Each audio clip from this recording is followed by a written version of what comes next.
2 weeks after Woodstock triumph, Jimi played free concert for My People in Harlem. They threw bottles and eggs at him. Crowd walked away. September 5, 1969. 2 weeks after Jimi Hendrix closed Woodstock with his legendary performance of The Star-Spangled Banner. 2 weeks after he stood on that stage in front of hundreds of thousands, reimagining America's national anthem as a sonic protest, a cry of pain and hope that would echo through history. Now he was standing on a 4-foot-high stage at the corner of 139th Street and Lenox Avenue in Harlem, New York. A modest city park stage, no massive festival crowd, just a few hundred residents from the neighborhood. And someone just threw a bottle at him. It shattered against one of his Marshall amplifiers, glass exploding across the stage. Then eggs started flying, splattering against Mitch Mitchell's drums, covering the equipment in a sticky mess. Jimi Hendrix, the guitar god who just conquered Woodstock, who was being hailed as the greatest guitarist alive, was being rejected by the people he called My People. Jimi had wanted this concert desperately. Not for the money, it was free. Not for the exposure, he was already one of the biggest rock stars in the world. But because he needed to reconnect with the black community that had grown distant from him. Harlem had been his home before Chas Chandler whisked him off to London in 1966. This was where he'd lived, where he'd played small clubs, where he'd been just another struggling musician trying to make it. Before the fame, before the white audiences, before he became Jimi Hendrix, the rock icon. He called this concert his homecoming, a chance to play for My People, a free show for the African American community that had shaped him, taught him, given him the blues foundation that everything else was built on. But the community didn't see it that way. By 1969, Jimi Hendrix was trapped in an impossible position, one that had been building since the beginning of his career. White rock audiences worshipped him. They saw him as a guitar god, a revolutionary, someone who'd taken the instrument to places it had never been.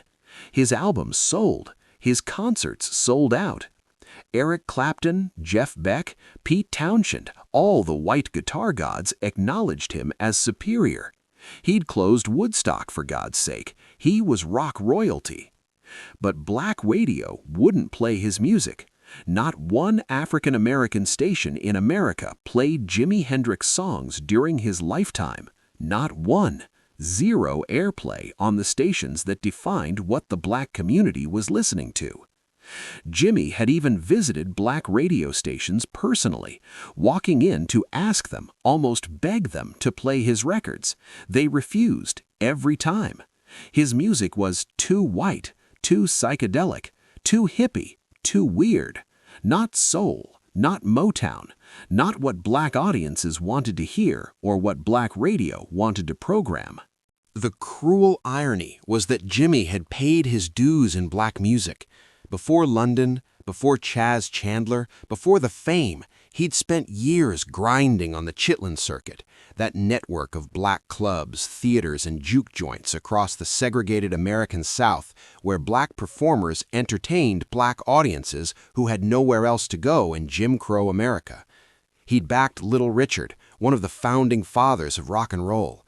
He'd played with the Isley Brothers, learning the R&B grooves that would always underpin his music. He'd been, in Greg Tate's words, widely understood to be the best R&B player of his time on the Chitlin Circuit, the best sideman, the guy other musicians whispered about. But that didn't matter now, because at a time when the Black Power movement was demanding action and solidarity, when soul and R&B were asserting their presence in mainstream American culture, Jimi was playing rock music with a white band to white audiences. To many in the black community, that looked like betrayal, choosing white acceptance over black solidarity. Because Jimi played to white fans in an era of black power and separatism, Cross said, they felt that he had betrayed his own race by having a white band and playing to an audience that was primarily white.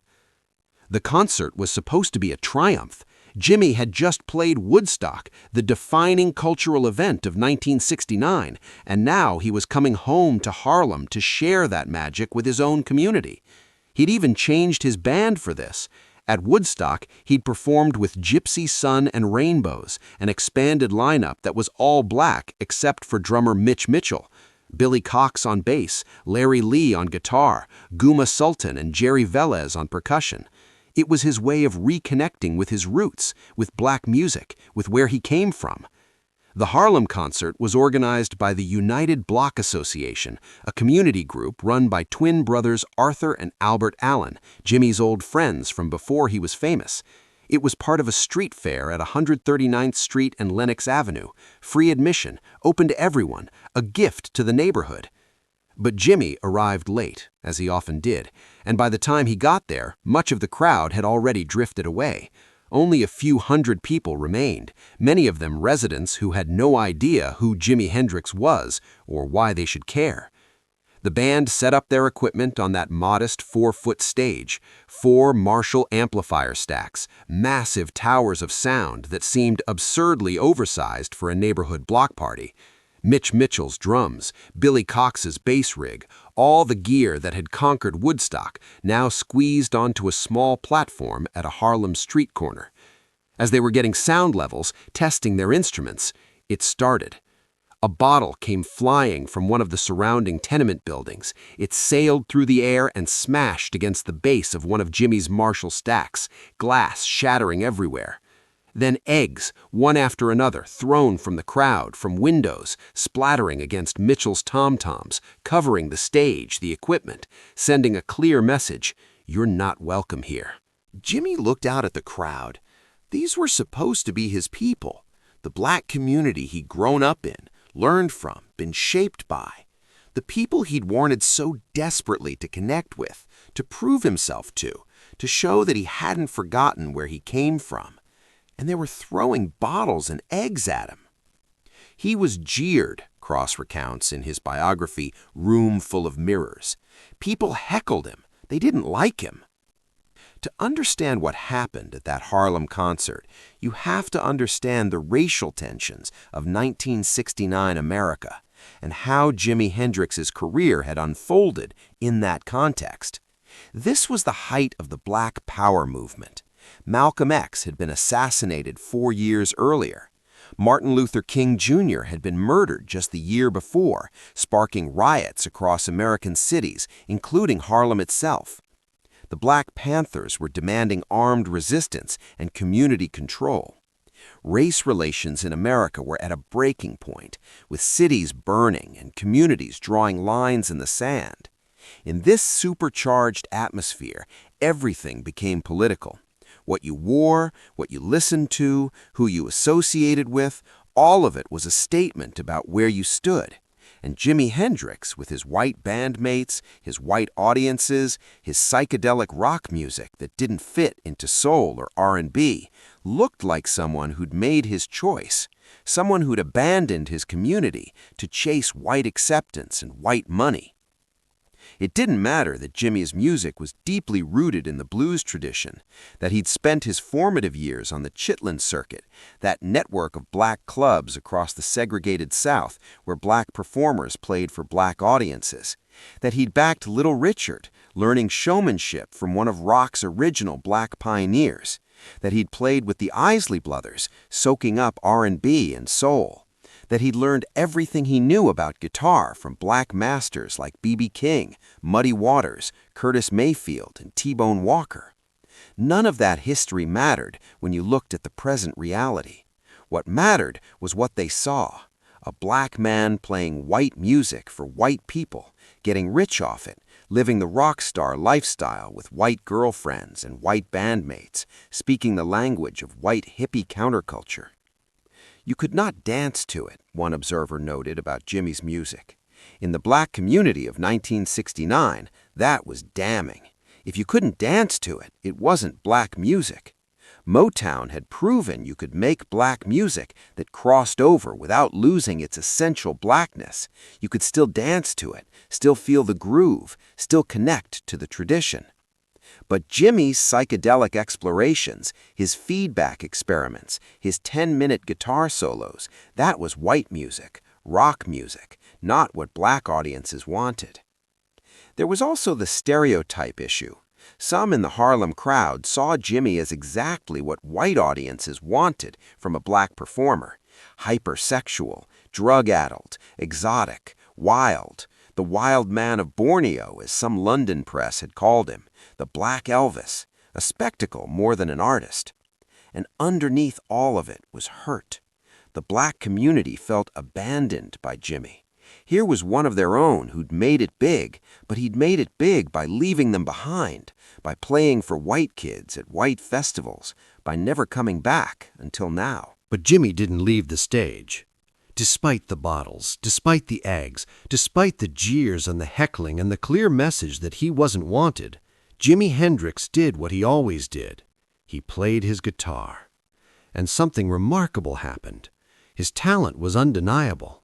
Even for an audience that had come to reject him, that had thrown bottles to drive him away, the sheer power of what he could do with that guitar couldn't be ignored.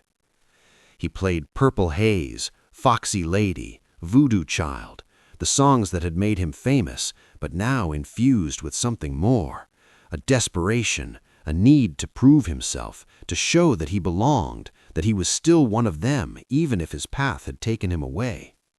Some people stopped throwing things and started listening. Some stayed and watched. Some even began to appreciate what they were witnessing. This was, after all, the greatest guitarist alive, playing a free concert in their neighborhood. But many others just walked away. The crowd that had started small got smaller. By the end of the show, only a fraction remained. Much of the crowd melted away, Cross writes. They voted with their feet, deciding that Jimi Hendrix, superstar, guitar god, Woodstock legend, wasn't worth their time. What hurt Jimi most wasn't the bottles or the eggs or even the rejection. It was what it represented. All his life, Jimi had been caught between worlds. Growing up mixed race, black and Native American, he'd never fully belonged anywhere. Too black for some contexts, not black enough for others. Too experimental for the Chitlin Circuit, too rooted in the blues for white pop success. And now, at the peak of his fame, that same pattern was playing out on the biggest stage possible. White audiences loved him, but didn't understand the black musical tradition he came from. Black audiences understood that tradition, but rejected him for stepping outside it. Alafia Pudim of The Last Poets, who worked with Jimi around this time, saw it clearly. He was out of contact with his people. He had alienated them, not on purpose, but he got swept along with his popularity with white people. I taught him the Black Power handshake because he didn't know how to do it. All the brothers knew how to do it, but Jimi didn't. Think about that. The greatest black guitarist in history didn't know the Black Power handshake. That's how disconnected he'd become. The Harlem concert devastated Jimi. Friends who saw him afterward said he was deeply shaken. This wasn't just another bad gig. This was his community telling him he didn't belong anymore. Some observers believe the Harlem rejection changed how Jimi performed afterward. At the Fillmore Geist New Year's shows just a few months later, his legendary performances with Band of Gypsies, he was notably more subdued, less theatrics, no playing behind his head or with his teeth, just standing there letting his guitar do the talking. Maybe he was tired of being a spectacle. Maybe he was trying to prove he was a serious musician, not just a wild performer. Maybe the Harlem concert taught him that no matter what he did, he couldn't win. He tried to bridge the divide. He formed Band of Gypsies, an all-black power trio with Billy Cox and Buddy Miles, to get back to his roots, to play funkier, bluesier music that might connect with black audiences. But it was too late. Less than a year after the Harlem concert, Jimi Hendrix was dead, 27 years old, gone before he could resolve the racial contradictions that had defined his career, before he could find a way to belong to both worlds. The story of Jimi Hendrix and the Harlem concert is about more than one bad gig. It's about the impossible position that black artists have always been put in America. Be too experimental and your own community rejects you. Stay too traditional and you're trapped. Cross over to white audiences and you're accused of selling out. Don't cross over and you starve. Jimi couldn't win because the game was rigged from the start. America wanted its musical geniuses to stay in their lanes. Black music for black people, white music for white people. Anyone who dared to blur those lines, to create something that transcended categories, was punished by both sides. The white audiences who loved Jimi often couldn't or wouldn't see that his genius came from black musical traditions. They treated him as if his blackness was incidental, as if he'd somehow transcended race, when his race was fundamental to everything he created. The black audiences who rejected Jimi couldn't see past the white faces in his crowds and his band. They couldn't forgive him for succeeding in a white genre, even though rock and roll itself had been stolen from black musicians in the first place. And Jimi, caught in the middle, trying to be true to his art and his roots and his vision, paid the price. 2 weeks after Woodstock, standing on a stage in Harlem with bottles and eggs raining down, Jimi Hendrix learned a brutal lesson. Sometimes, no matter how great you are, there's no place for you to belong. If this story moved you, subscribe and share this video. The conversation about race, music, and belonging is as relevant today as it was in 1969. Let us know in the comments your thoughts on Jimi's impossible position, and don't forget to like this video for more untold stories about the human cost of genius.